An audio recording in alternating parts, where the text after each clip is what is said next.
అన్నలు రోడ్డు మీదకు వచ్చారు. ఏకంగా సచివాలయంలో ముఖ్యమంత్రినే కలిశారు. దేవుజీ నక్సల్స్ నాయకుడు ఇప్పుడు రివార్డుని 1 కోటికి పెంచాలని కోరారు. 5 ఎకరాల భూమి ఇవ్వమని అడిగారు. ఉద్యోగము, ఉపాధి, ఇల్లు కావాలని కోరారు.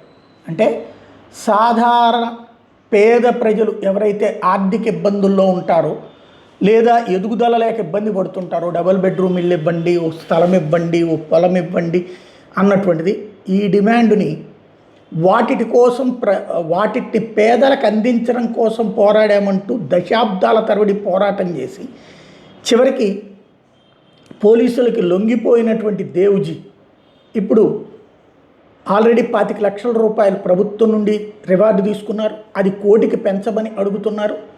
అదే సందర్భంలో 5 ఎకరాల పొలాన్ని అడిగారట.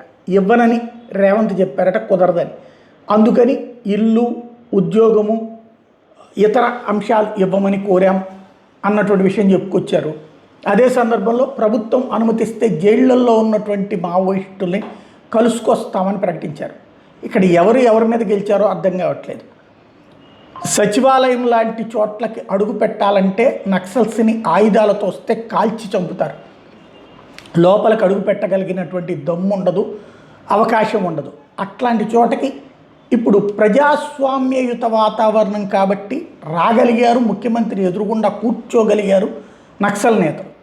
అదే సందర్భంలో నక్సలైట్లను చూస్తే పారిపోయేటటువంటి పరిస్థితి రాజకీయ నాయకులకు ఉంటుంది. భయంగా బిక్కుమంటూ పోలీస్ సంరక్షణలో ఉండే పరిస్థితి రాజకీయ నాయకులకు ఉంటుంది.